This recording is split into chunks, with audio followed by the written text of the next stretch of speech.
Science and religion both offer origin stories of death. It is tempting to set up religion against science in any discussion of life, death, and purpose. But religion and science are different kinds of things, and one can find spiritual truths in both of them. Why we die is a question for which both offer an answer. Science answers in relation to the mechanics of life, which are based on the inferences we can make from material experience. Religions, to differing degrees, offer explanations for what lies beyond the curtain. They tell us about what we do not know, and sometimes cannot know, and must therefore take on faith.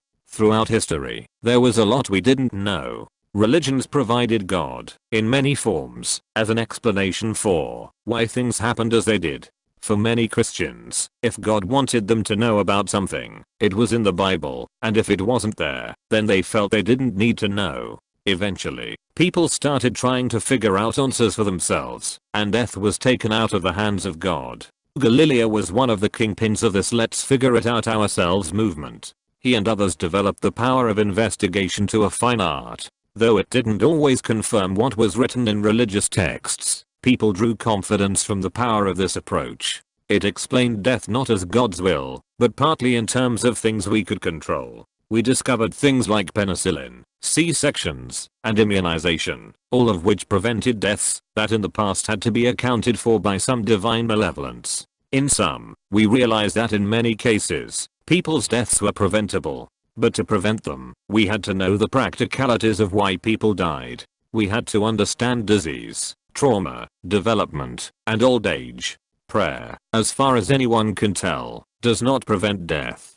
But, eventually, everyone dies. So why do we have to die at all? Religions offer answers. According to the Bible, Adam and Eve were punished with death by sinning against God. Genesis 3:17. As descendants of Adam and Eve, we share in their fate. Fair enough. But why do animals, like your dog, have to die? Did his ancestors eat from the doggy tree of knowledge?